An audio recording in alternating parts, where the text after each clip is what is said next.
लीला कथा का चमत्कार तुम्हें सुना रहे हैं। तुलसी घाट में पीपल के वृक्ष के नीचे बैठे हुए थे, तो एक संत आए। उनका बाबा यहाँ भाई जी अंध विश्वविद्यालय है दुर्गा कुंड के पास, तो वहाँ रास लीला हो रही है, चलो देखने चलते हैं। तो हमारी अरुचि थी, उनका नहीं, हमें कुछ नहीं देखना है, आप जाइए ना, आप हमें डिस्टर्ब क्यों कर रहे हैं, हम अपने ध्यान में बैठे हैं, क्यों परेशान कर रहे हैं। और उनका बाबा हम तुमसे कुछ ले थोड़ी रहे, तुमसे कह रहे हैं एक बार चले चलो ना, रास वृंदावन से रास आई है, उसे देख लो चल के। तो हमने कहा कह दिया ना ना, तो आप क्यों परेशान हो रहे हैं। फिर उन्होंने कहा बाबा जब हम कह रहे हैं तो एक बार ऐसे जैसे भगवान महादेव ही उस रूप में आकर हमको प्रेरित कर रहे हैं, चलो इनकी आज्ञा का पालन कर ले। तो दिन में महाप्रभु चैतन्य देव की लीला और रात्रि में रास लीला।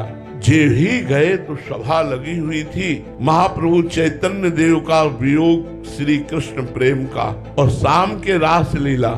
दूसरे दिन हमको कहना थोड़ी पड़ा है, अपने आप सब पहुंच गए। 1 महीने रास लीला जब चली और रास लीला देखा तो लगा अब हम जी नहीं पाएंगे। कि श्री राम शर्मा आचार्य उस समय स्वस्थ थे, तो खड़े होकर वही आचार्य पदवी पर ठाकुर जी को पद आदि के द्वारा लीला प्रकाशित करने के लिए प्रेरित करते थे। हमने सोचा अब लीला के बिना हम जी नहीं सकते, तो इनके चरण पकड़ लो, कह दें अपनी मंडली के साथ रख लो, तो भीख मांगकर खाएंगे भिक्षा और रात दिन इनकी सेवा में रहेंगे, रास लीला देखने को मिलेगी। ऐसा हमारे दिमाग में आया, तो हम रो पड़े। हम कहा महाराज जी हम रास लीला के बिना जी नहीं सकते, अब आप अपने पास रख लीजिए, मैं रोज रास लीला देखा करूंगा और मांग के खाऊंगा, आपसे कुछ नहीं लूंगा।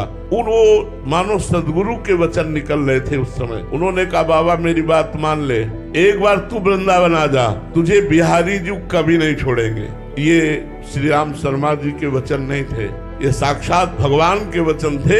अब बस लगन लग गई वृंदावन जाना। अच्छा पैसा रखते नहीं थे, कैसे वृंदावन पहुंचे, पैदल चलना तो रास्ता पता होना चाहिए। तो एक संत मिल गए जुगल किशोर जी, तो उनसे हमने कहा, वो थोड़ा दंडोत प्रणाम और कुछ प्रसाद दे दिया करते।